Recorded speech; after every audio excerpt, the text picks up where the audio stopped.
El día de hoy, para nosotros es muy importante dar el puntapié inicial de estas jornadas de capacitaciones a través de la alianza que tenemos con Senadis para poder, en el fondo, lograr una atención inclusiva dentro de las residencias sanitarias.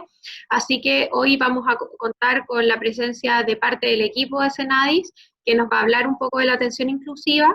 También vamos a contar con la presencia de Sebastián García y Ricardo Céspedes.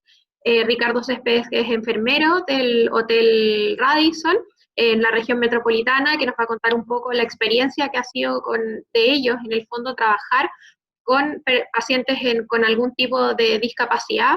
Y finalmente, además, el equipo de Senadis les va a mostrar un formulario de registro que tienen que hacer en las distintas residencias cuando les toque atender a este tipo de usuarios, para que finalmente podamos terminar con una ronda de preguntas que solo pueden hacerse vía chat.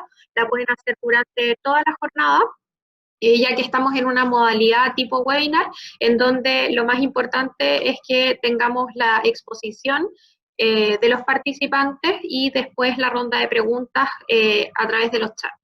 Así que, bueno, para comenzar, vamos a dejar a Jonathan Palacios y Javiera Tudela, ambos del Departamento de Cooperación y Asistencia Técnica ISIAC del Senadis. Así que los vamos a dejar hablando sobre el enfoque de derechos, el contexto nacional y la atención inclusiva en residencias sanitarias.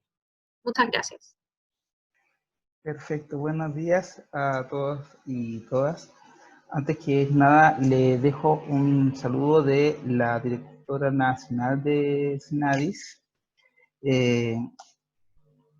Jimena Rivas.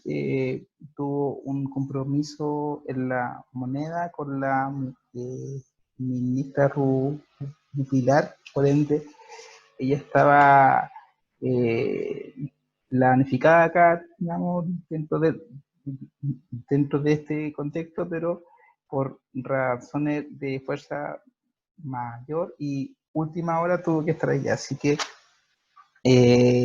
vamos a hacer una capacitación y como dijo Camila, el modo de participación va a ser a través del chat, ¿sí? Contarles que discapacidad tiene un modo de ver que hoy en día se conceptualiza desde una óptica más bien de derechos humanos, ¿sí? Más que desde una perspectiva de salud o desde una perspectiva de rehabilitación. Ha habido un tránsito importante en marcos legislativos que ha empujado este enfoque, ¿sí? Y que todo se puede descifrar con la Convención de los Derechos de las Personas con Discapacidad de Naciones Unidas en el año 2006 y que el Estado de Chile ratificó en el año 2008, ¿sí? Por ende, este tratado internacional, que es el primer tratado de derechos humanos en el siglo XXI, ¿sí? Es parte, ¿sí?, de nuestro marco legislativo nacional. Por ende, ¿sí?, tiene un rango constitucional. En un artículo de la Convención, el artículo 11, se señala que todos los estados deben tomar las medidas necesarias para garantizar la seguridad y la protección de las personas con discapacidad en situaciones de riesgos, incluidas situaciones de conflicto armado, emergencias humanitarias y desastres naturales. Y es más que todo esta causal, ¿cierto?, este compromiso del Estado de Chile, el que cobra sentido en el que estemos acá juntos efectuando esta charla.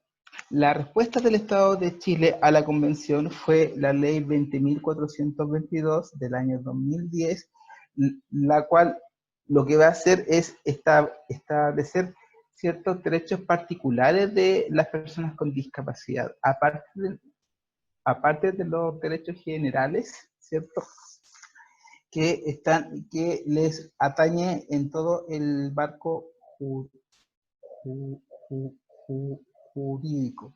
En el año 2012, más conocida como la ley Zamudio, tenemos la ley 20.609 que va a establecer medidas contra la discriminación de forma arbitraria, y dentro de sus causales está la condición de discapacidad. Una de las causales más invocadas a la hora de hacer juicios en el marco de esta ley tiene que ver, ¿cierto?, con la condición de discapacidad. Otro marco relevante que atañe en este contexto tiene que ver en el año 2016, se modifica a través del decreto Supremo 50 la Ordenanza General de Urbanismo y Construcción, dando respuesta al compromiso que estaba situado en la ley 20.422, incorporando criterios de accesibilidad y diseño universal a las edificaciones nuevas y ya existentes también. Y en el año 2018 entró en vigencia la ley de inclusión laboral, que va a establecer una cuota, ¿sí?, de personas con discapacidad como una medida de acción afirmativa para compensar las desventajas históricas que han tenido este grupo en el acceso al trabajo.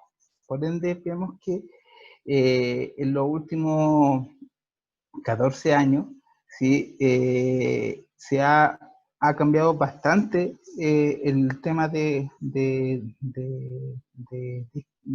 discapacidad, y el marco normativo ha sido un síntoma de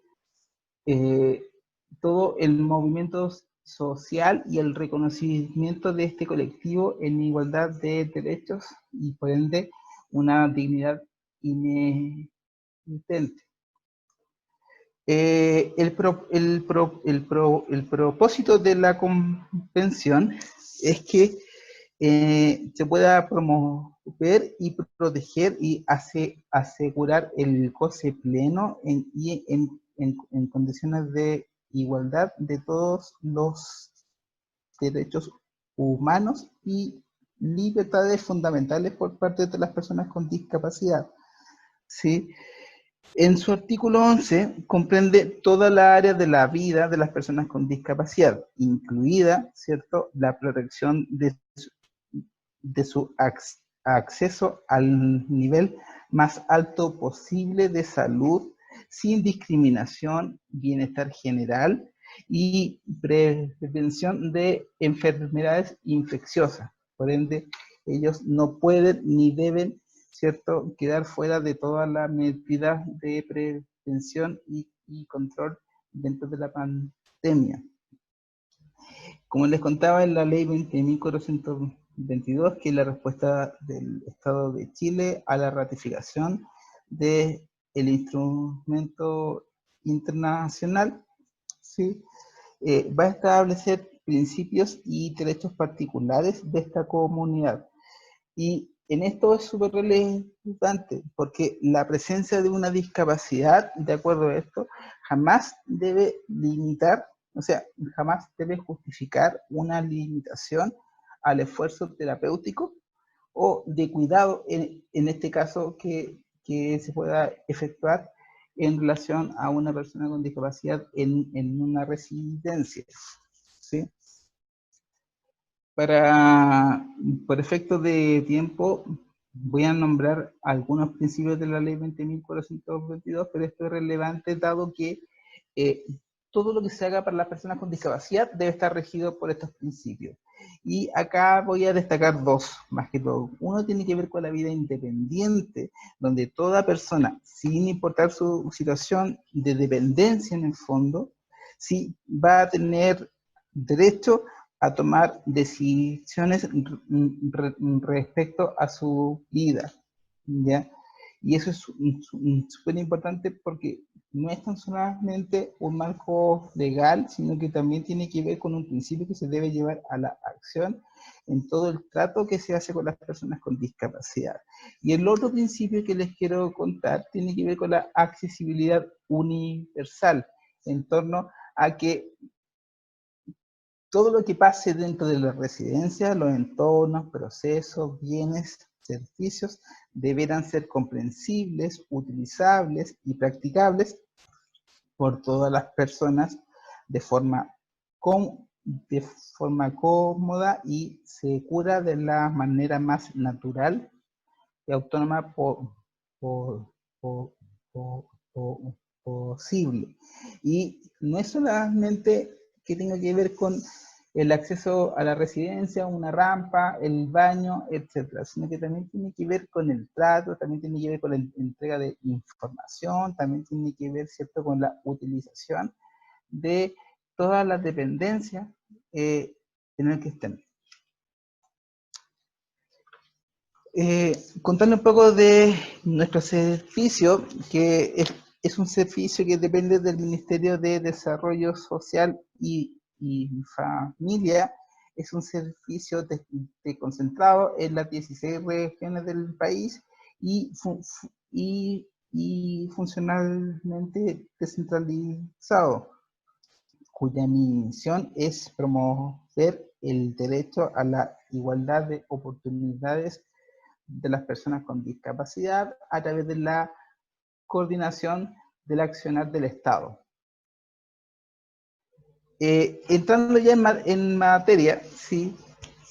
¿Qué es discapacidad o quiénes son las personas con discapacidad? Bueno, en la misma ley 20.422 va a recoger la denominación que hace Naciones Unidas, pero antes de eso, la que recoge la OMS respecto a qué es una persona con discapacidad, quiénes son, y tiene que ver con aquellas personas que pueden tener una o más, ¿sí?, condiciones de salud o de deficiencia física, mentales, puede ser de causa psíquica o intelectual o también sensorial, y sin importar su temporalidad, es decir, puede ser momentáneo o permanente, cuando está este componente de la condición de salud y se ve enfrentado a una barrera que está presente en el entorno, va a ver impedida y restringida su participación plena y efectiva en la sociedad. Y este concepto es distinto, ¿cierto?, de la invalidez, ya que muchas veces se suelen ocupar como un sinónimo,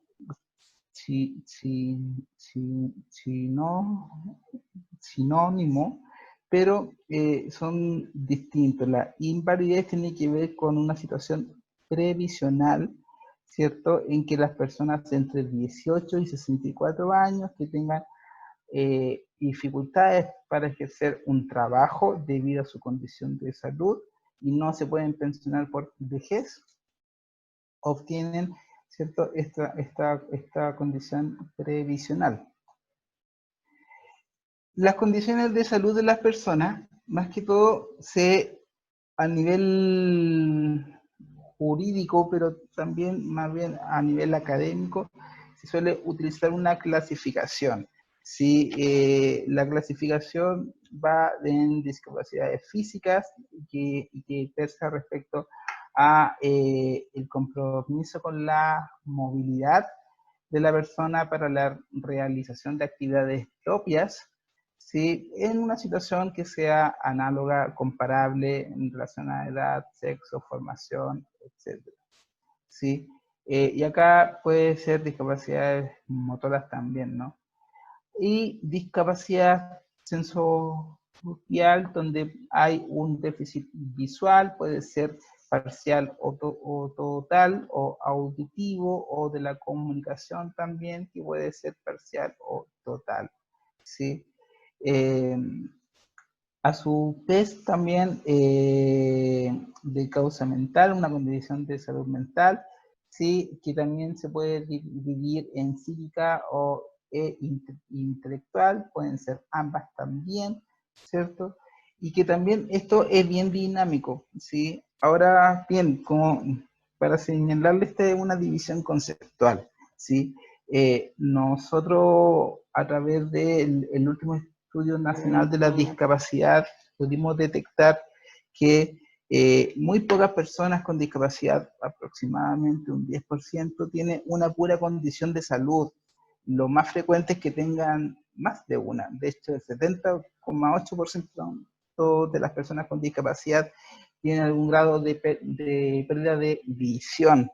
¿Sí? El 27,3% tiene algún grado de pérdida de audición. Y no es, ¿cierto?, una condición de que si tú estás en una o estás en otra. Por eso esto es una división más bien conceptual. Como les contaba, el último Estudio Nacional de la Discapacidad detectó que las personas con discapacidad debe ser el grupo más numeroso en vulnerabilidad que existe en el país. Es el 16,7% de la población. Son el equivalente a 2.836.818 personas. En su mayor parte son mujeres, debido a que estas barreras del entorno, ¿cierto?,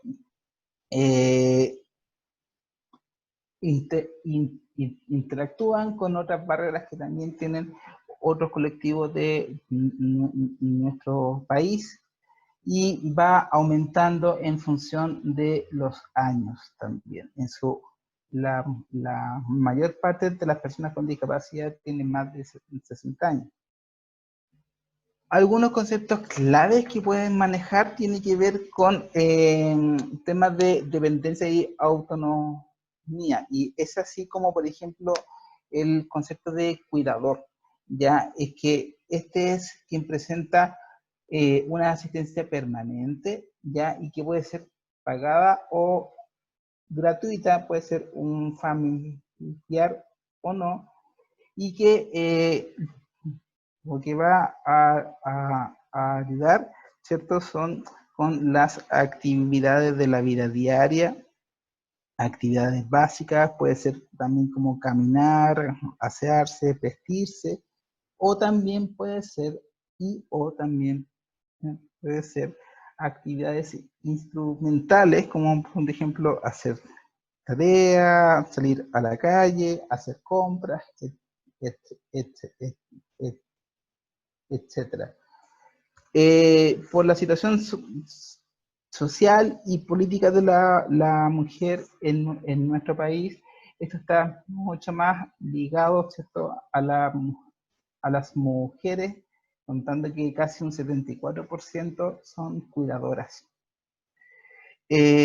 Otro concepto importante tiene que ver, ¿cierto?, que yo creo que ya lo había señalado anteriormente en los principios de la ley, pero tiene que ver con la autonomía, y que tiene que ver con la toma de decisiones personales y la autodeterminación acerca de cómo la persona puede vivir de acuerdo a sus preferencias personales.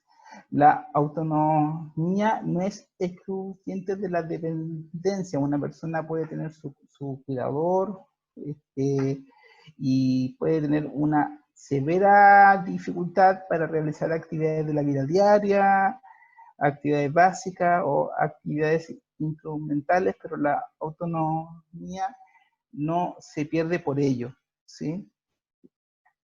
De hecho, dentro de los adultos con discapacidad, que es alrededor del 20% de la población, el 40,4% tiene algún tipo de dependencia funcional, ¿sí?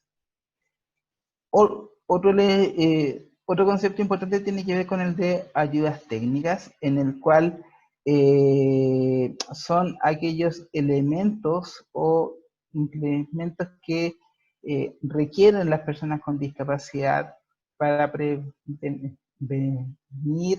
el aumento de la discapacidad o mejorarla o recuperar algún tipo de funcionalidad. Y acá hay unos ejemplos visuales como una silla de ruedas que puede ser eléctrica, estándar, puede ser neurológica, ¿cierto? Bipedestadora, etcétera, o un bastón, audífonos también. Sí, son todos aquellos que en el fondo interactúan con esta condición de salud, pero también están las tecnologías asistivas, ¿sí? Las cuales pueden ayudar a una persona a efectuar actividades instrumentales como por ejemplo estudiar, comunicar, trabajar, etcétera, ¿no? Y estas también son parte de la persona, son parte del cuerpo de la persona, por ende, ahí se debe siempre tener en cuenta, digamos, en torno a la pregunta, al uso, etcétera. Otro concepto importante, creo que con esto ya estoy terminando, tiene que ver con la credencial de discapacidad. ¿Y por qué se lo quisimos traer? Porque de los 2.836.818 personas, alrededor de 14% tiene una credencial de discapacidad. En la ley 20.422 señala que para acceder a los beneficios de la ley se requiere la credencial. No obstante,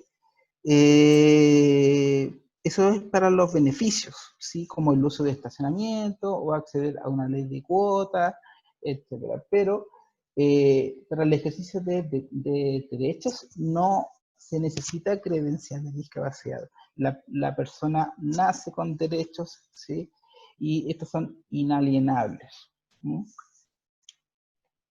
Eso. Ahora le doy el pase a mi compañera Javiera. Hola a todos y a todas, muy buenos días.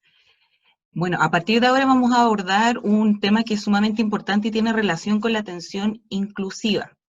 Tal como señalaba Jonathan hace un rato, entendemos para personas con discapacidad, personas que tienen deficiencias físicas, mentales o sensoriales que al interactuar con el entorno se ven enfrentados a barreras y no pueden ejercer ni llevar a cabo las garantías que en el fondo tienen por sus derechos. Entonces, ¿qué busca la atención inclusiva? Es precisamente eso, poder darle las oportunidades a las personas. ¿De qué manera? Generando una atención y entregando un servicio que aúne receptividad y no discriminación. O sea, por ejemplo, cuando se presenta una prestación, en el fondo se dan a conocer con igualdad para todas las personas, independiente de su capacidad, su preparación. Entendamos que la atención inclusiva va más allá de si una persona tiene o no tiene discapacidad. Esto es para poder dar garantías de un derecho. La siguiente. Hay ciertos elementos que debemos considerar para una atención receptiva y en este caso particular inclusiva. Por ejemplo, tenemos la multicanalidad de la información. ¿Qué buscamos con esto? Disponer de toda la información en distintos canales, escrito, audio, braille, siempre considerando que las personas puedan acceder de la mejor manera posible a la información que le queremos entregar. Tenemos también la integración de la información y la integración de los servicios de atención. En el caso de la integración de la información, se refiere a organizar la información de manera tal que podamos facilitar la entrega de esta a las personas. Por ejemplo, dentro de un edificio, nosotros la idea es que si hay una persona que debe realizar un trámite, no la hagamos trasladarse ni dificultar el acceso a poder llevar a cabo ese trámite. Y dentro de los servicios públicos, por ejemplo, se ha implementado lo que es la ventanilla única, que lo que busca es dar una atención concentrada de múltiples informaciones que se van generando en los diferentes servicios a las personas.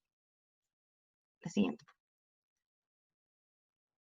Lenguaje claro y sencillo. A nivel gubernamental se ha impulsado mucho últimamente la implementación del lenguaje claro, entendiéndolo como una forma de acercar la información que queremos entregar a las personas. Por ejemplo, si me deben dar una recomendación de tipo médica, lo importante es que a la persona le quede claro qué es lo que debe llevar a cabo, cuáles son los pasos que debe seguir, etcétera, etcétera. Y por último, la aplicación de soluciones tecnológicas, que lo que busca es introducir tecnologías a las necesidades del ciudadano y en el fondo de la ciudadanía. La siguiente. Atención inclusiva. Devuélvete una, por favor, Jonathan. Cuando hablamos de atención inclusiva, hay un factor sumamente importante y somos súper reiterativos en esto, y es que debemos situarnos siempre dentro del paradigma de lo que es la igualdad de derechos. Debemos evitar hacer distinciones innecesarias, en el fondo para no adoptar actitudes excluyentes ni segregadoras frente a las personas. Lo que se busca acá es precisamente la inclusión. Debemos evitar ser sobreprotectores, ser compasivos, ser lastimosos. Emplear un lenguaje correcto. Aquí es muy importante. Debemos referirnos a personas con discapacidad. Algunas personas dentro de la literatura también lo llaman personas en situación de discapacidad. No es malo, pero se busca en el fondo tratarlos como personas y reconocerlos como sujetos de derechos. Centrar la atención en las potencialidades de las personas y no en sus dificultades. Respetar la identidad de la persona, como ella se defina. Evitar dirigir o pedir la palabra solo a los acompañantes o tutores. Por ejemplo, si voy a hacer algún trámite acompañando a mi hermano que tiene discapacidad y es él quien va a realizar el trámite, la idea es que no se dirijan a mí, es él la persona que está realizando el trámite. Evitar hacer hincapié en las diferencias porque esto refuerza la actitud de ellos versus nosotros. Ojo con esto porque a toda costa lo que debemos evitar es la segregación de las personas. Ahora vamos a revisar a grandes rasgos recomendaciones, que esto es sumamente importante para ustedes que están trabajando en las residencias, respecto de la atención dependiendo de la discapacidad que presenta la persona. En el caso de las personas con movilidad reducida, siempre es importante primero preguntar si necesitan ayuda o cómo ayudarlo.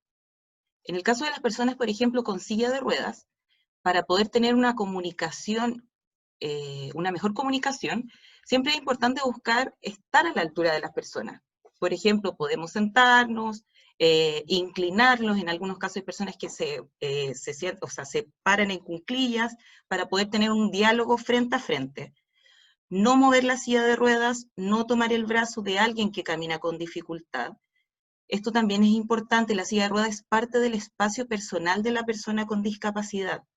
No podemos moverla, no podemos apoyarnos en ella sin antes preguntar. Siempre es importante respetar a las personas con discapacidad y para eso debemos sí o sí preguntar si necesitan o no ayuda.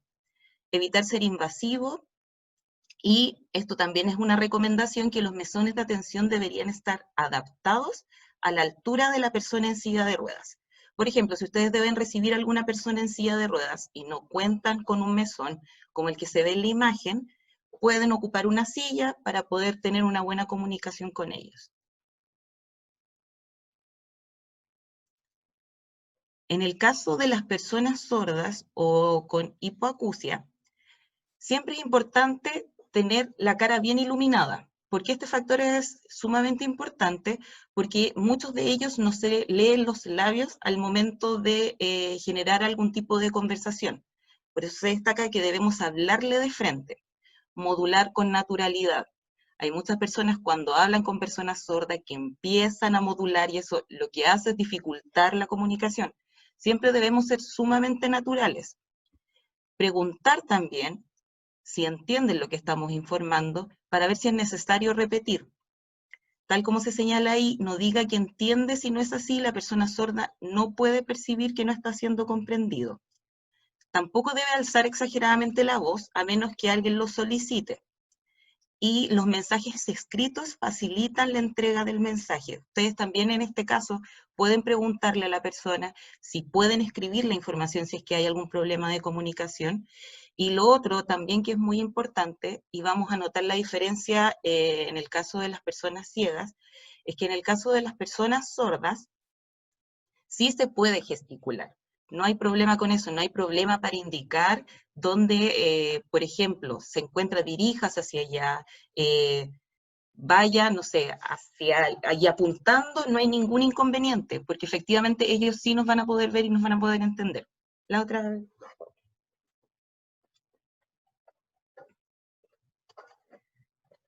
Como les decía, en el caso de las personas ciegas, siempre es importante ciertas consideraciones, sobre todo respecto del espacio. Para saludar es bueno tocarle el brazo, tomar la mano, para que sepan que hay una persona que está frente a ellos y con quien se van a dirigir.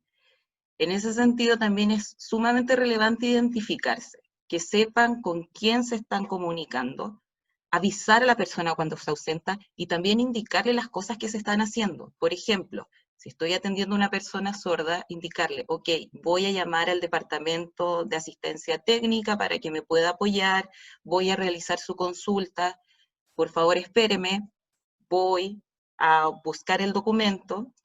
Utilizar términos que apunten directamente a la orientación espacial. Por favor, camina a su derecha, por favor, diríjase a su izquierda. Utilizar normalmente las palabras ver o mirar. Esto es un poco anecdótico porque muchas veces cuando uno está hablando con personas ciegas se complica bastante al momento de decir ambas palabras, pero ellos no tienen ningún problema de hecho muchos también las ocupan, pero en repetirlas para que no tengan complicaciones con eso y evitar exclamaciones que puedan provocar ansiedad, sobre todo cuando se ven enfrentados a alguna situación de peligro, porque esto va a generar mayores problemas en la persona al no poder detectar en el fondo qué es lo que está pasando en su entorno.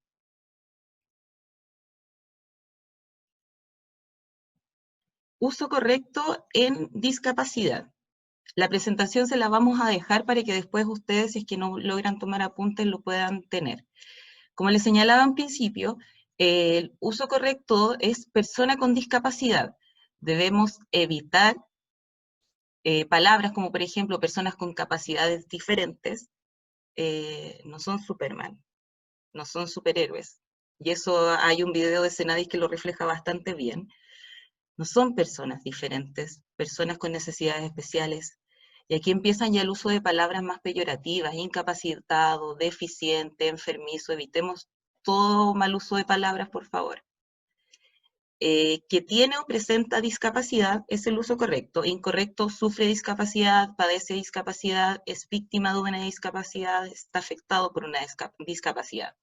Persona con discapacidad física, persona con discapacidad de origen físico, eso es lo correcto. Incorrecto, inválido, minusválido, lisiado, cojo, paralítico, persona con discapacidad intelectual o persona con discapacidad de origen intelectual, es el uso correcto. El incorrecto es mongólico, retardado, retardado mental, retrasado mental. De repente suena bastante sencillo, bastante simple, y uno espera no tener que recordar esto, pero la verdad es que se da mucho. Son bastante las personas que siguen tratando a las personas con discapacidad como mongólicos, y no es así. Lo que buscamos nosotros y lo que buscamos es integrarlos como sujeto de derecho, y por eso les recordamos también llevar a cabo un buen uso del lenguaje correcto en discapacidad. Otro punto es persona con discapacidad psíquica, persona con discapacidad de origen psíquico, persona con discapacidad de causa psíquica. El incorrecto, insano, loco, esquizofrénico, depresivo, demente, trastornado, maníaco, bipolar.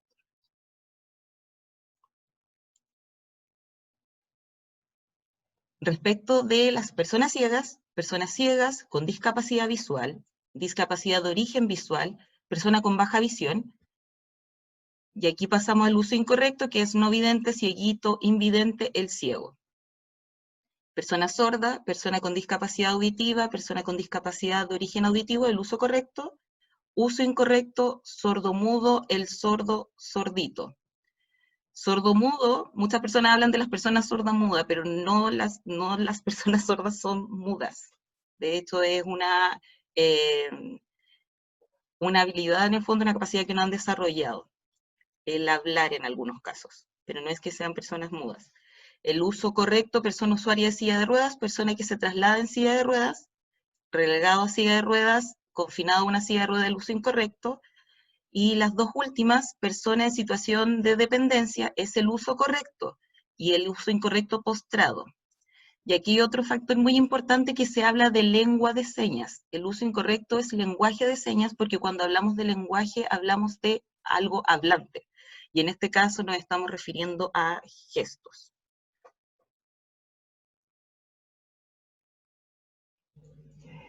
En este sentido, no sé cómo estamos con el tiempo. Yo creo que no queremos tomar el tiempo de Sebastián.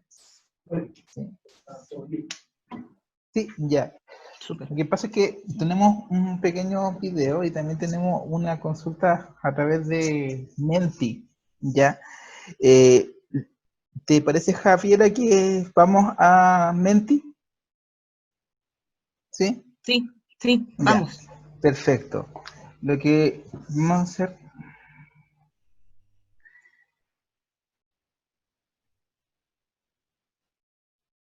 les pedimos por favor que puedan a través de su teléfono o en una página web vayan a www.menti, como menta, pero con i latina.com. Por favor.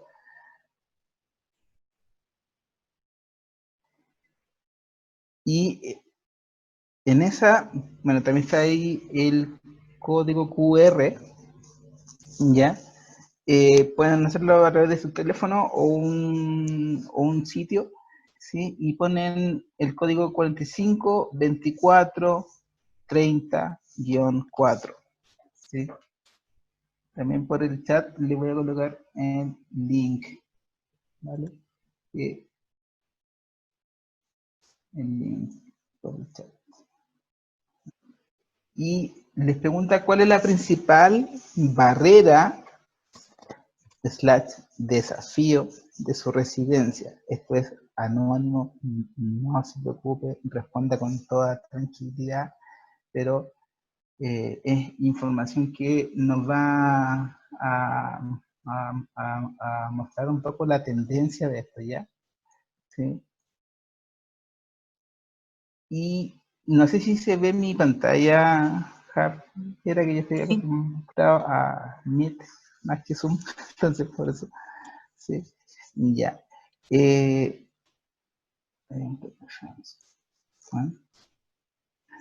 ahí se ve la pantalla mejor, ¿no? Ya. Vemos que hay 44 personas, 45 y va creciendo, digamos, ¿cierto? Respecto a cuál son las principales barreras que ustedes creen, ¿cierto? Y también temas a abordar dentro de su residencia a raíz de lo que hemos visto para las personas con discapacidad. Y dentro de este ranking que ustedes están efectuando de manera colectiva, las principales barreras y desafíos a abordar tienen que ver con arquitectónicas, de infraestructura, espacios y mobiliario. En un segundo punto, la experiencia relacionada con las personas con discapacidad. Tercer punto, el conocimiento de la temática. Y en cuarto lugar, y nos parece súper bien, que no esté dentro de los primeros lugares, tiene que ver con las actitudes y creencias. Muchas veces podemos tener un lugar accesible sin darnos cuenta, pero si tenemos una actitud discriminatoria, una actitud que impide el acceso, de nada sirve. Así que no, parece súper bien, y con esto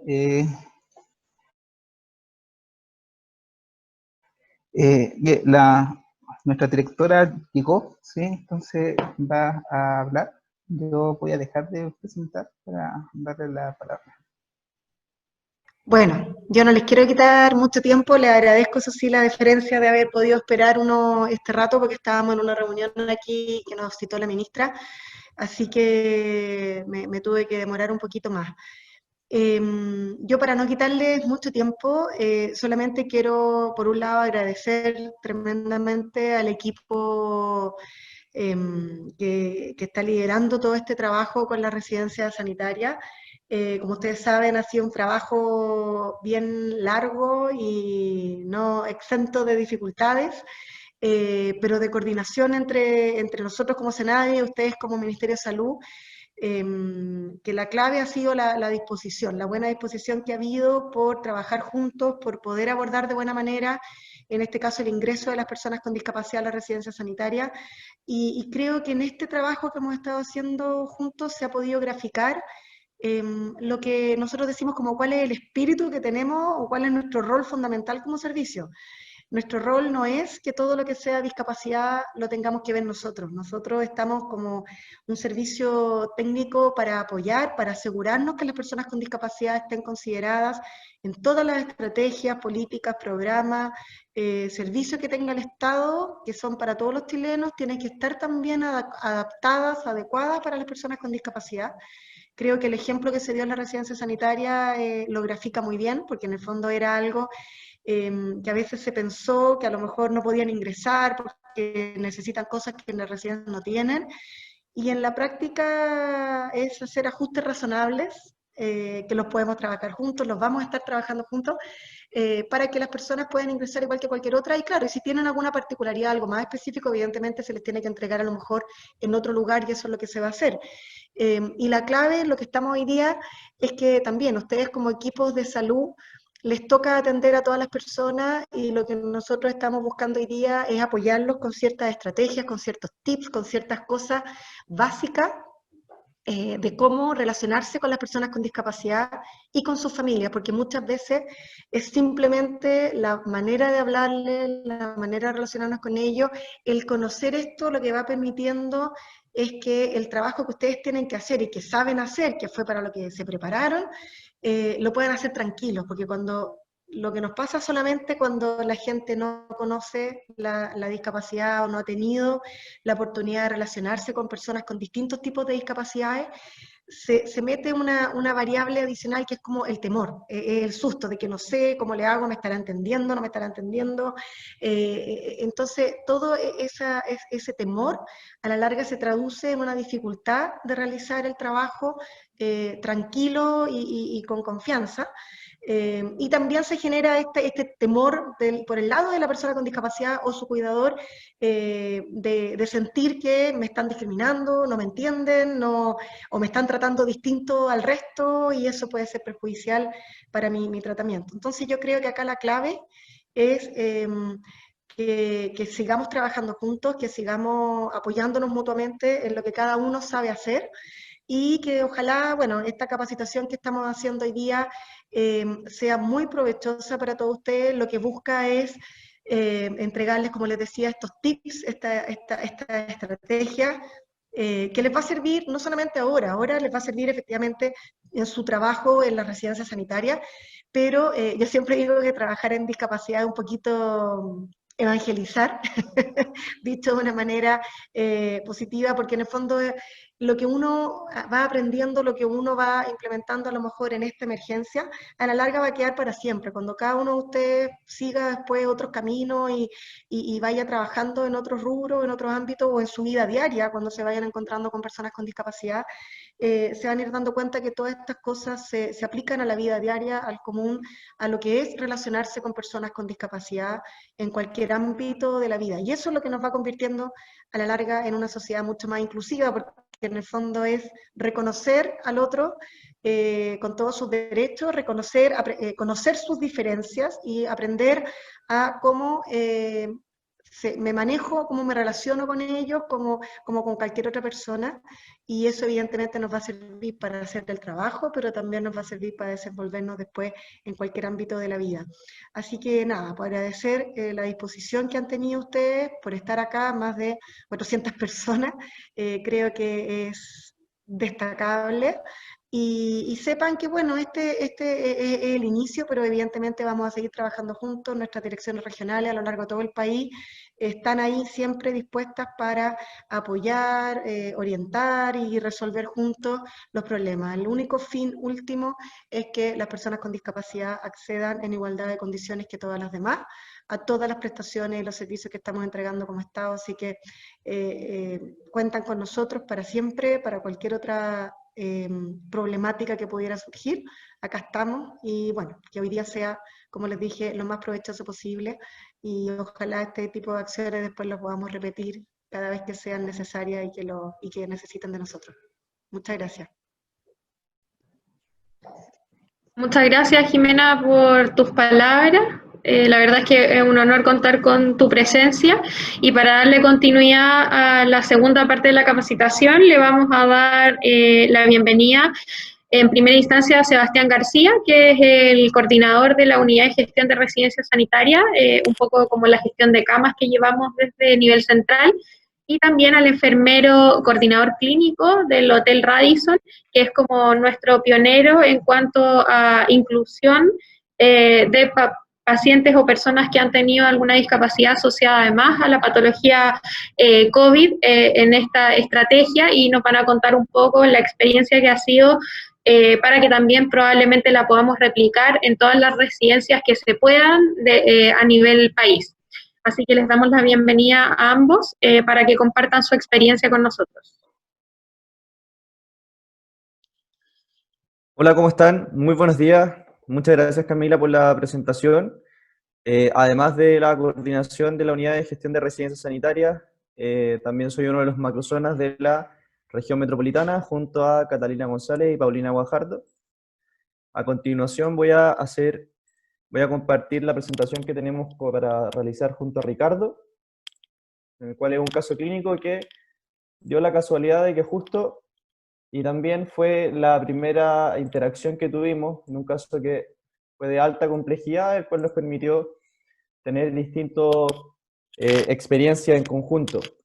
El caso fue el paciente Mario Uribe, de 70 años, con los siguientes antecedentes médicos: enfermedad renal crónica de etapa 5 con hemodiálisis, en el cual tenía tratamiento 3 veces a la semana, una nefropatía diabética, diabetes mellitus tipo 2 insulino requiriente, hipertensión arterial crónica, y ambas amputaciones, tanto de primero el tejo del pie izquierdo y una amputación supracondila de la extremidad derecha. Finalmente, y para poder cerrar todo y para poder clasificar que está dentro de nuestras competencias, era un paciente COVID positivo.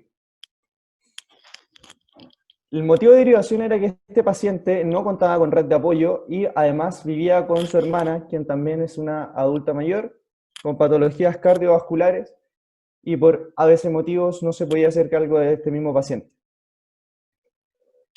En primera instancia, y al momento de leer todos los antecedentes médicos, nos percatamos de lo siguiente, que es un paciente COVID positivo, que necesita estar a realizar su cuarentena y no cuenta con la capacidad de poder hacerlo dentro de su casa. Por otro lado, también entra dentro de una clasificación de paciente complejo debido al tratamiento en diálisis con el cual se realiza.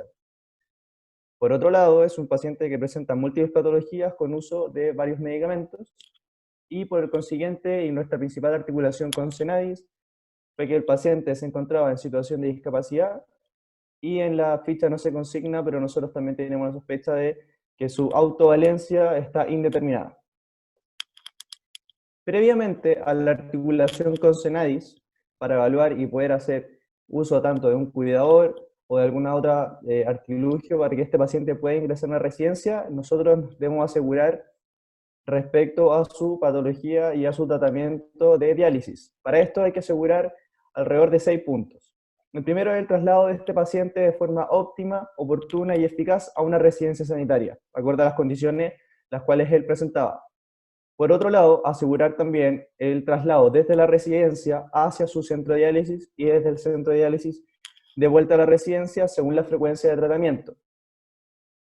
Además de tener y disponer de su formulario de ingreso a residencias sanitarias, su documento de laboratorio de test PCR y, Por último, un certificado o informe médico desde su servicio de salud, centro de salud o centro de diálisis que refiere que el paciente se encuentra con sus patologías compensadas para hacer ingreso a la residencia, como también un referente hospitalario de tanto su centro de salud o centro de diálisis, a quien llamar y tener acceso de forma directa, a tener línea directa con él en cualquier emergencia.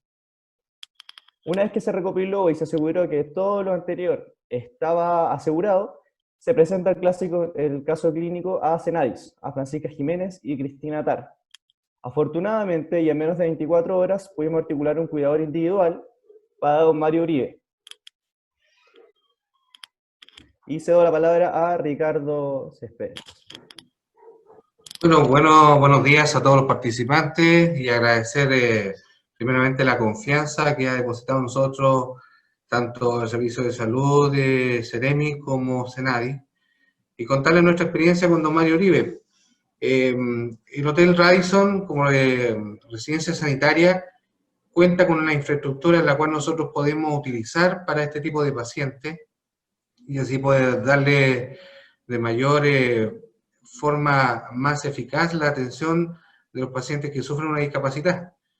En relación a don Mario Uribe, a su ingreso, nosotros realizamos una encuesta donde en relación a todas sus patologías, su epicrisis, entrevista personal y algunos controles de signos vitales, nosotros podemos hacer lo que es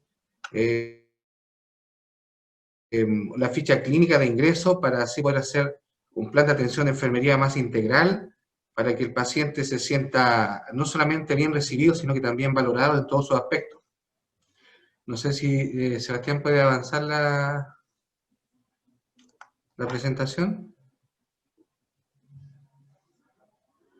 Ahí podemos ver parte del hotel que cuenta con habitaciones con 2 camas, donde cuando está el cuidador personalizado que nos acompaña 24 horas este paciente, puede apoyarlo en todas sus funciones diarias, tanto de alimentación, aseo, desplazamiento, y así el paciente, en vez de sufrir algún deterioro por estar 14 días confinado en un lugar más pequeño que su hogar, podemos brindarle todo el apoyo y a su vez agradecer el desafío que tenemos para así chequear, como muchas veces los pacientes no presentan una evaluación completa de su discapacidad y de sus patologías, podemos también apoyarlo en ese sentido y poder hacer toda una investigación para que el paciente se vaya con nuestra mejor atención y a su vez con todo lo que quiere decir con sus enfermedades crónicas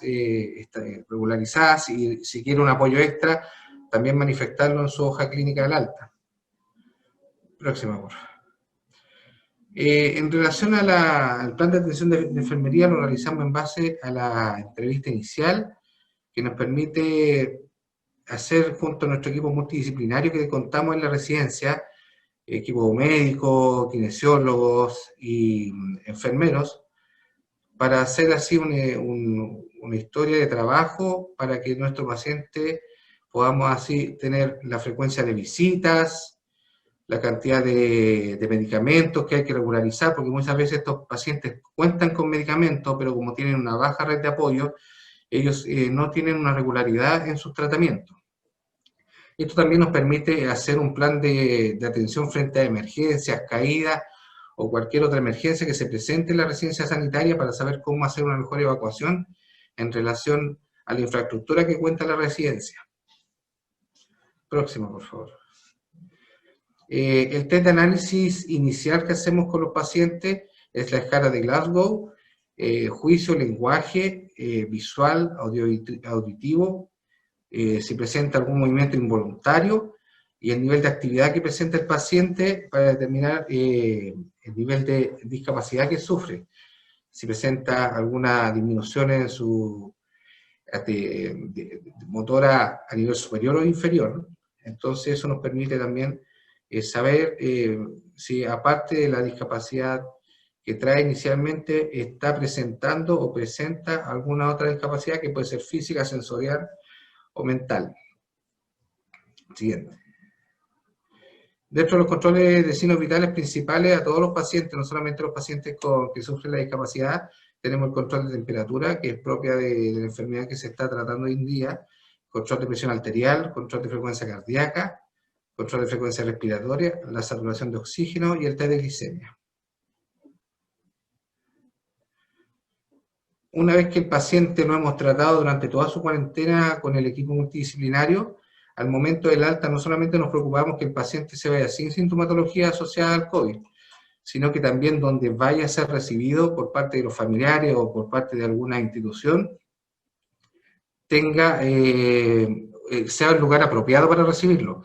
Porque recordemos que estos pacientes muchas veces donde viven presentan algún déficit de infraestructura o tienen otros familiares que están con otras enfermedades que puedan afectar a este paciente y tenemos que nosotros como equipo de salud verificar que él se vaya en las mejores condiciones y al mejor lugar.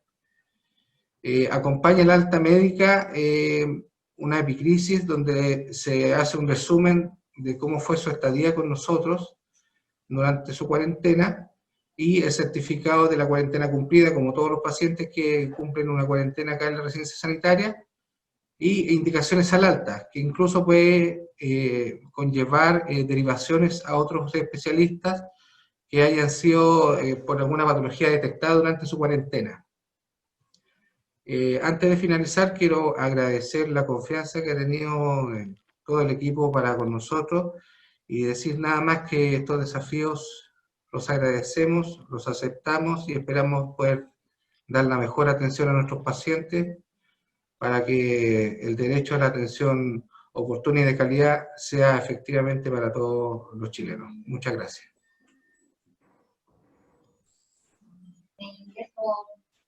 Finalmente, el paciente fue presentado a la UGCR y a la coordinación de nosotros el día 29 de julio, mediante toda la articulación y todo lo antes previsto que he mencionado en la presentación. Se logró ingresar a la residencia el 30 de julio y por último tuvo un egreso el día sábado 8 de agosto en la consideración del test PCR y la sintomatología previa que presentó el paciente. Gracias por todo. Invitamos al equipo de Senadis que pueda presentar el formulario para después dar inicio a la ronda de preguntas.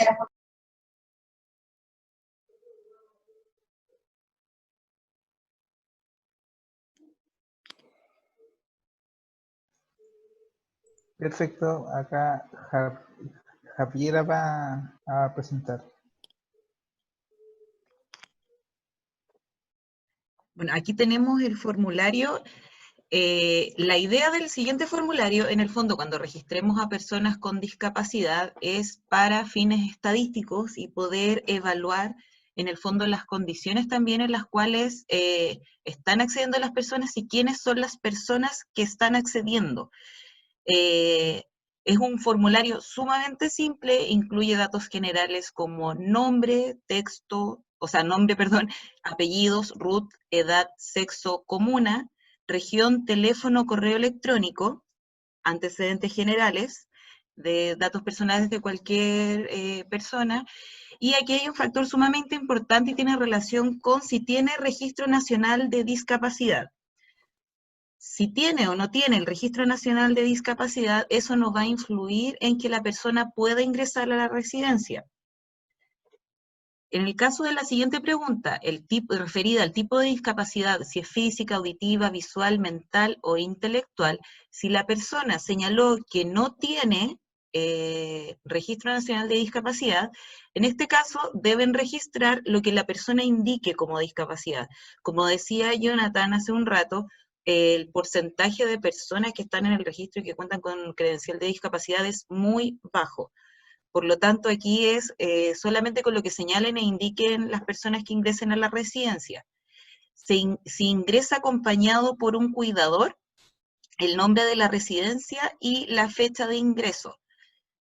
Había una pregunta referida precisamente al ingreso de cuidadores. Hay un instructivo donde se señalan consideraciones especiales para las personas con discapacidad, donde se señala que sí efectivamente pueden ingresar con cuidadores a las residencias y acompañarlos durante todo el proceso, ya sean procesos de hospitalización, etcétera, etcétera.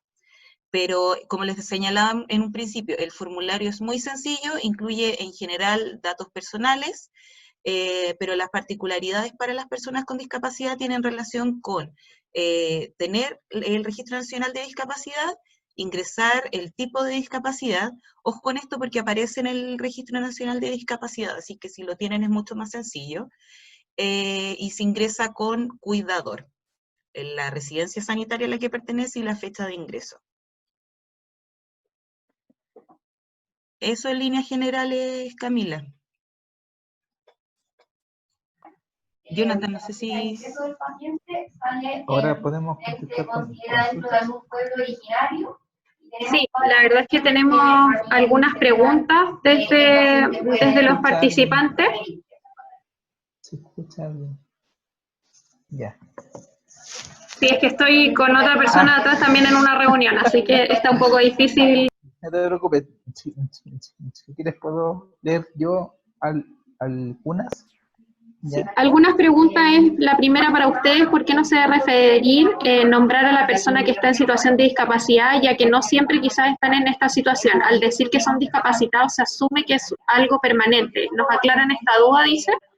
Sí, claro, mira, a ver, discapacidad sí es un constructo, es un concepto ya, y que la discapacidad no está dentro del cuerpo de la persona, no es puramente la consecuencia de una enfermedad, sino que es más que todo la relación de una condición de salud, cualquiera sea, ¿cierto? Y que va a restringir a la persona en torno a sus actividades, más barreras que pone el entorno, y pueden ser barreras educativas, laborales, de traslado, de acceso a la salud, en este caso, etcétera. ¿Sí? Entonces, el término no es discapacitado, porque ahí estamos colocando, ¿cierto?, el tema dentro del cuerpo de la persona. ¿Sí? En modo general, persona con discapacidad, ¿cierto? Pero una vez que usted conoce el nombre de la persona, no es necesario que le diga, oye tú, persona ciega, oye tú, persona con discapacidad, dígale por su nombre, obviamente, ¿cierto? El foco acá es la persona, ¿sí? Y el concepto de situación de discapacidad, como dijo Harry, no es erróneo, ¿ya? Lo que pasa es que de repente la situación de discapacidad es como, la discapacidad también es una experiencia de vida, ¿sí? Entonces, y hay personas con discapacidad cuya experiencia con la barrera del entorno es casi permanente, ¿sí? Porque viven en contextos muy complicados, con poco acceso, por ejemplo, a internet, a una educación de calidad, etc. ¿Sí?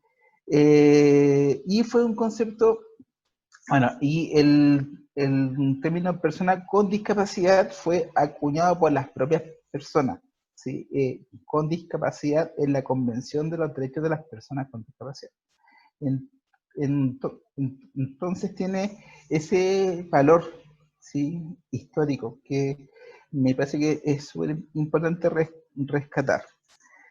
Eso. Y había otra consulta que leí sobre diversidad funcional. Bueno, diversidad funcional es un término que se utiliza en España, ¿sí?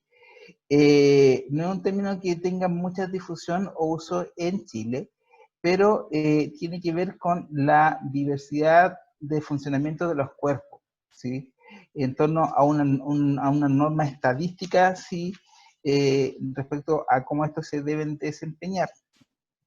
Todos los cuerpos son distintos, todos los cuerpos tienen distintos funcionamientos, por ende referirse solamente a las personas con discapacidad como aquellas diversas en funcionamiento también sería no muy ajustado, ¿sí? Porque todos tenemos esa diversidad. Y leyendo, había una sobre un cuidadora, ¿cierto? ¿Me deja? Estoy avanzando por el chat. Sí, con respecto al cuidador, yo la verdad es que quiero hablar desde el punto de vista de residencias sanitarias y comentarles un poco esto. La verdad es que estamos articulando tanto con Senama y con Senadis este proceso de cuidadores de asistencia en residencia sanitaria a quienes así lo necesiten. Y la verdad es que hemos tenido buenas experiencias con respecto a esto. Para ir saldando algunas dudas con respecto a esto, lo primero es, nos dicen cómo se piensa en personas con discapacidad en residencia, en personas independientes o personas dependientes que ingresen con su cuidador. Lo primero y la primera premisa es tener en cuenta que las residencias sanitarias son una prolongación del domicilio y no una prolongación del centro de salud.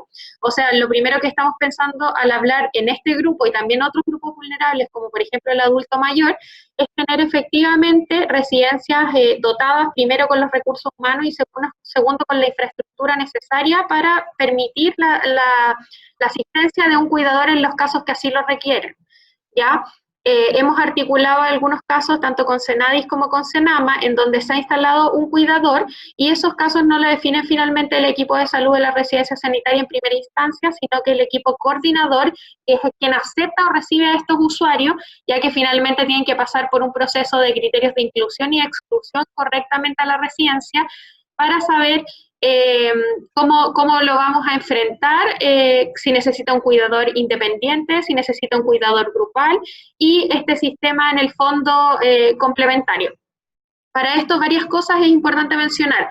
A nivel regional es súper distinto lo que pasa en cada región a lo que pasa, por ejemplo, también en la región metropolitana.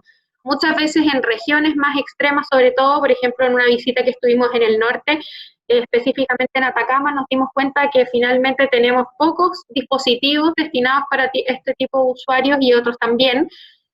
Tenemos básicamente el hospital y las residencias sanitarias, entonces claramente probablemente el ingreso de estos usuarios es mucho más frecuente que lo que pueda pasar en otras regiones del país donde tenemos una articulación mayor con otros dispositivos para poder dar cuidados y respuestas.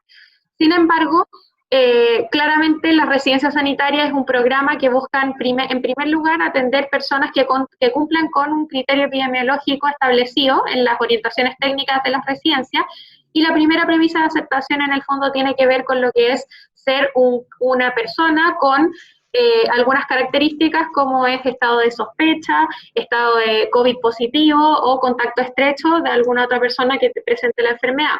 Eso como primera instancia. Y segundo lugar, según cómo sea la gestión de cupos o de camas o de solicitudes que se hagan directamente con sus regiones, es cómo se va a definir también el perfil del usuario que estamos aceptando y la articulación que se tenga que hacer.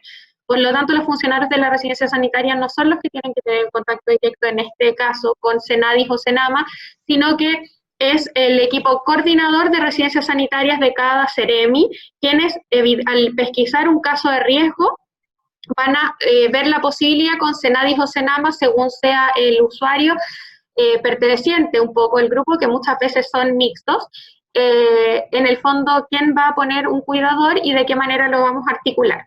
Con respecto al manejo específico de los cuidadores intrarresidencia, estamos trabajando en un protocolo, así como estamos trabajando en otros documentos importantes.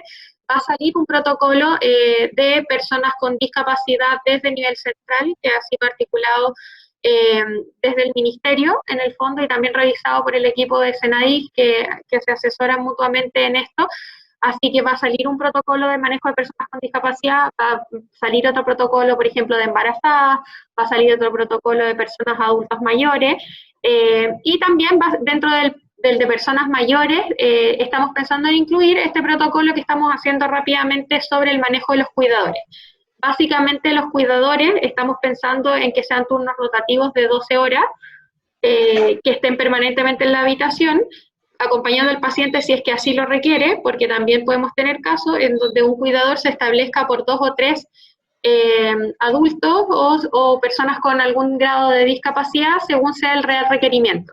Entonces creo que lo más importante para los funcionarios es que se queden con que estamos tratando de hacer todos los filtros para que una vez que este usuario les llegue a la residencia sanitaria, no va a llegar a todas las residencias porque no todas las residencias están habilitadas con la infraestructura necesaria, pero también depende del caso o de la situación específica de discapacidad que presente esa persona, pero gran parte de las residencias podrían alojar o hospedar a muchos de estos usuarios que mencionaron Javiera y Jonathan durante la presentación. De todas maneras, con respecto al cuidador, siempre se va a privilegiar la entrada o el ingreso del cuidador informal, que finalmente es el cuidador principal que ya asiste a una persona con discapacidad en sus actividades de la vida diaria. Y en segundo lugar, estamos articulando de que si ya se requiere este cuidador formal, se pueda sumar un poco a lo que hace el profesional de salud dentro de la residencia sanitaria, estableciendo la asistencia directa al usuario durante 12 horas, con los elementos de protección personal necesarios, que los tiene que proveer Seremi en este caso, la Seremi que corresponda, y eso básicamente.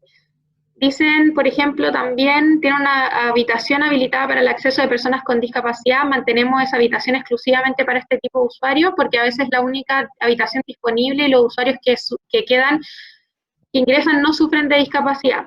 En el fondo, por eso les digo que la articulación no es directamente con los funcionarios de las residencias sanitarias, sino que netamente con el equipo coordinador de residencias desde Seremi, que un poco tratan de gestionar las camas, y la idea es que ahí ustedes se vayan comunicando directamente, los coordinadores son los que van a articular los cuidadores necesarios, así que es importante que vayan teniendo en cuenta estas consideraciones y otras como que vamos a mandarles los protocolos ajustados a sus preguntas también.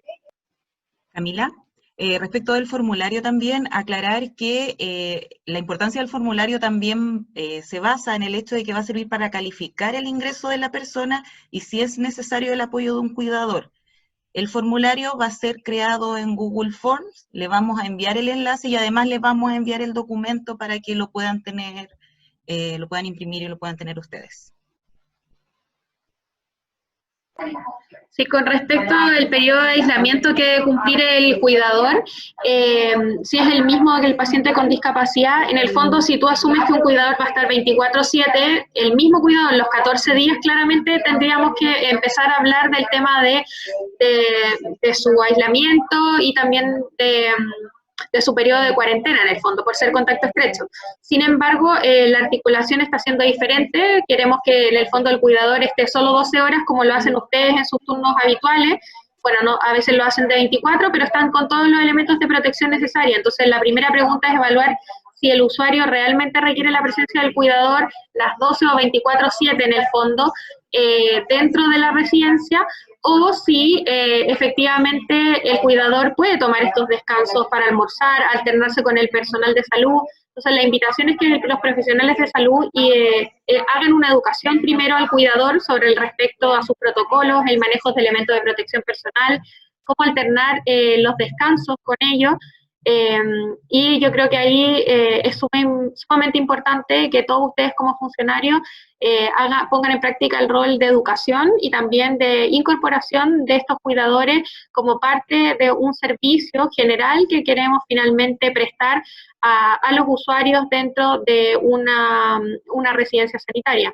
O sea, creo que se hace fundamental que la exposición del cuidador, bueno, por eso estamos pensando que la coordinación con Seremi básicamente es que se les dispongan cuando un usuario necesita ingresar con un cuidador de habitaciones idealmente dobles, que sean mucho más espaciosas que una habitación normal pensada para solo una persona, que al menos ese cuidador pueda estar a una distancia prudente y que lo asista, lo vea al usuario de forma permanente, pero no necesariamente tenga un contacto directo permanente con el usuario, y para esta manera se exponga mucho menos, al igual que en el fondo todos ustedes cuando también han tenido algún tipo de paciente que han necesitado asistir por a ese motivo, porque también hay pacientes que no logramos detectar a tiempo, o por ejemplo adultos mayores que durante su estadía puedan presentar algún tipo de caída o desorientación y el personal de salud tiene que asistirlo con elementos de protección personal. En el fondo es un poco la misma situación que se produce ahí, ¿ya? Dice, ¿hay pacientes con discapacidad física que requieren el cuidador permanente? Sí, por eso mismo sabemos que estamos en un hotel, finalmente, o un hostal, o un motel, porque tenemos diversos tipos de infraestructura habilitadas como residencia sanitaria, y es por eso que lo primero es necesario saber de qué tipo de usuario nos estamos enfrentando.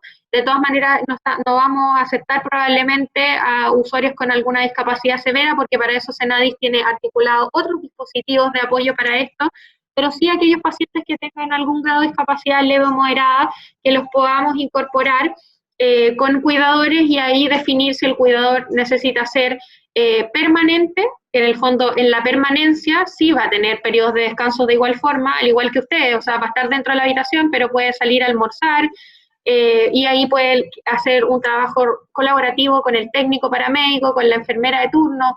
La idea es que trabajen en conjunto también y adapten a este personal externo como parte de su equipo, porque probablemente va a ser un modelo que se va a ir repitiendo, no sé con qué frecuencia. Para eso es necesario levantar esta estadística y también definir en el fondo cuál va a ser el formato general de esta estrategia. Es importante saber que estamos todos aprendiendo de lo que es la pandemia por una parte, y por otro lado el artículo, el dispositivo de residencias sanitarias, porque en el fondo las residencias sanitarias la verdad es que son igual de nuevas que muchos de nosotros, y estamos aprendiendo en este nuevo modelo donde nos vamos encontrando con situaciones específicas que tenemos que ir tratando. Dice, no se debería considerar al cuidador como contacto estrecho. Es que depende del modelo que tomemos, en el fondo. Pasa a ser lo mismo. En el fondo creo que es parte de la explicación que hablamos. No debería pasar a ser contacto estrecho si está dentro de la pieza, tomando distancias prudentes, usando los elementos de protección necesarios, y si tiene algunos periodos de descanso que puede alternar con el equipo. Entonces yo creo que ahí tiene que ver en cómo hacemos el manejo efectivo de esto. Ricardo, ahí sí nos puedes apoyar y contar como un poco más tu experiencia. Probablemente con Ricardo partimos innovando en la asistencia del cuidador, que está casi 24/7, y 24/7 sí se asumiría como contacto estrecho, pero si hacemos estos turnos rotativos cada 12 horas y tomamos todas las medidas de precaución, sería un funcionario más, como muchos de ustedes trabajan en las residencias o en otros centros hospitalarios donde tienen que iniciar un turno con pacientes COVID y dejarlo al final del turno de la misma manera, ¿ya? Así que Ricardo, si nos puedes contar un poco más tu experiencia. Sí, la verdad que nosotros hemos incorporado, así como lo señalaste, a la cuidadora como parte de nuestro equipo de atención. De hecho, nosotros hemos ido educando un poco en relación al manejo de la EPP con los pacientes, a mantener la distancia y a disminuir los tiempos de contacto estrecho que tienen con el paciente, solamente en los apoyos necesarios, tanto como en el aseo, en el baño, en la alimentación, en la ventilación que tiene que tener la habitación, en el aseo y en los cuidados que tiene que tener en relación a la interacción que tiene que tener con este paciente. Regularmente nosotros vamos intercambiando enfermero, técnico, cuidadora, para que disminuyamos la posibilidad de que se establezca esta figura de contacto estrecho. Es pues, súper importante que nosotros en este minuto contamos con todas las EPP necesarias como para que eso suceda, de prevención en este caso, para que no se establezca este vínculo 24 horas y el cuidador pase a ser otro paciente más. Así que justamente lo hemos hecho como tú señalaste, lo hemos incorporado dentro de una dinámica de trabajo para atenciones intermitentes, pero que esto a su vez no contribuya a descuidar la atención continua del paciente que sufre una discapacidad. Perfecto, Ricardo. Además que sabemos que muchos de los usuarios presentan, claro, algún tipo de discapacidad que puede ser física, que requiere una mayor asistencia, pero puede ser otra que sea más de tipo cognitiva, que pueda ser enfrentable de otra manera. Y muchas veces también los cuidadores son los informales que normalmente están con ellos en el día a día. Entonces vamos a tratar también de que en el fondo sean, si se producen los casos, se articula el cuidador de ser necesario. Si esto empieza a aumentar, quizás vamos a tener otra reunión y habilitar otro dispositivo quizás para concentrar a los grupos, pero en el fondo es algo que también es dinámico y ustedes tienen que saber en el fondo que es un proceso que está así, o sea, la pandemia nos ha enseñado un montón de cosas, la invitación es a ser flexible, a brindar una atención inclusiva a los usuarios que así lo requieren, y en el fondo el resto de las orientaciones desde nivel central se las vamos a enviar, también estamos haciendo hartas visitas y educación en regiones, así que eso, la invitación es finalmente primero a entender los conceptos generales, como bien lo explicó Jonathan y Javiera. Segundo, a levantar estadísticas, porque muchas veces hay residencias que ni siquiera han recibido este tipo de usuarios. Entonces, en el fondo es aprender a conocer en qué tipo de situación estamos para poder hablar de esto. Dice... Bueno, vuelven a hablar del tema del contacto estrecho. La verdad es que yo creo que ahí falta un poco más de información en lo que respecta al manejo epidemiológico, porque la verdad es que los elementos de protección personal para eso están destinados. La proporción de elementos de protección personal es por parte de la residencia sanitaria, que básicamente es los que proporciona el equipo de Seremi a las residencias y con los que los doten. Y el contacto en el fondo es ese, se articula como un funcionario más, que ya tenemos un gran apoyo de estas entidades que son Senadis y Senama para la entrega de un cuidador para apoyar estos procesos. ¿Ya? Sebastián, ¿tú querías agregar algo? Sí, Camila, gracias. Me parece que el mensaje que de la parte de la Unidad Central de Gestión de Residencias Sanitarias finalmente es que al momento de recibir la solicitud, independiente de la complejidad que ésta tenga y la resolución final que vaya a tener, en el caso de que logremos poder ingresar a este paciente a una residencia sanitaria, es nosotros previamente velar que el paciente tenga todo resguardado y para su salud, tanto para su seguridad dentro de la residencia sanitaria. Ninguna cosa que no sea alguna emergencia se debiese articular dentro de la residencia. ¿Qué quiere decir esto? Si yo necesito primero velar por todo el proceso de tratamiento de diálisis, eso se va a asegurar previo al ingreso. No hay nada que yo vaya a hacer una vez que el paciente ya ingresó. El mismo tema con un cuidador. Si el cuidador necesita ser individual o alguna otra característica, eso también se tiene que lograr velar previamente a que la persona ingrese. Ya ese es como el mensaje desde el equipo de la gestión de cama. Si ustedes tienen alguna duda o cualquier cosa que nosotros los podamos ayudar o necesitan como una especie de consejo, asesoría desde la unidad de gestión, tienen los contactos de cada macrozona para que la puedan realizar y nosotros de nivel central poder intentar articular algo de mayor complejidad. Pero eso les quería comentar. Muchas gracias por la palabra. Sí, hay una pregunta que es interesante en el fondo que nos dicen cómo se va a alternar el profesional de salud con el cuidador. La verdad es que es como se alternan ustedes cuando tienen un almuerzo. Finalmente puede ser que en el momento que ustedes vayan a hacer su control diario de signos vitales, en ese momento el cuidador pueda salir, puede almorzar, puede ir al baño. En el fondo son esos tiempos, no es que vaya a estar desprovisto y que ustedes van a tener que cubrir esa función con 1 o 2 horas. O sea, en el fondo es generar los descansos como cualquier persona normal, como ustedes se lo merecen, como el cuidador se lo merece.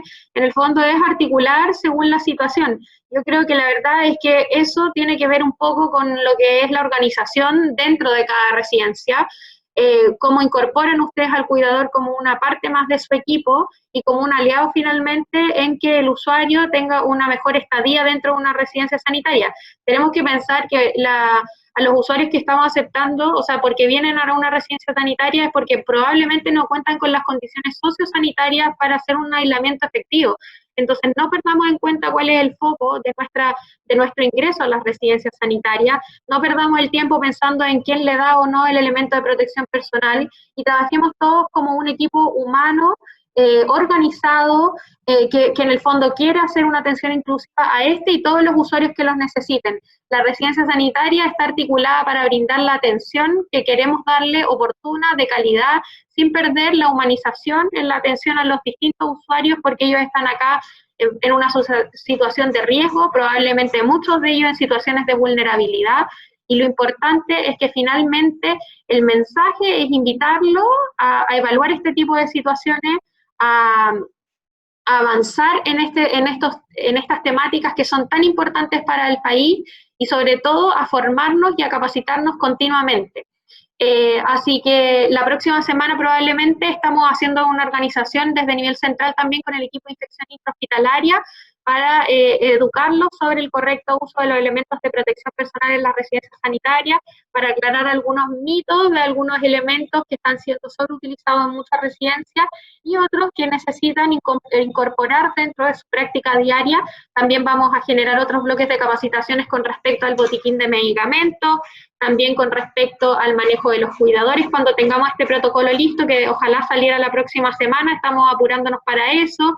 Así que todas sus sugerencias sobre qué temas les gustaría que nosotros abarcáramos desde nivel central, sería importante que nos escriban por acá o que nos manden mensajes a través de sus coordinadores clínicos de residencias sanitarias que se lo envían al coordinador Ceremi. Y la idea es que finalmente avancemos en estas temáticas tan importantes. Hoy día fue el primer vamos, tuvimos alrededor de 400 conexiones, así que los invitamos a seguir participando de esta y otras jornadas que vamos a organizar desde el Ministerio de Salud y el equipo de residencias sanitarias, y la idea es siempre incluir algún clínico que tengamos desde residencia, probablemente desde la experiencia que tienen también en regiones y en la región metropolitana, sobre el manejo de uno u otros aspectos que consideremos relevante incorporar. ¿Ya? Así que la invitación está hecha, estén atentos al calendario de capacitaciones que vamos a ir enviando semanalmente, y muchas gracias por su alta convocatoria el día de hoy. Que estén muy bien. Muchas gracias, Jonathan, Javiera, Sebastián, Ricardo. No sé si tienen algún comentario final. Gracias a ustedes. Perfecto. Muchísimas gracias a todos. Que estés bien. Chao, chao. Que estén muy bien. Chao.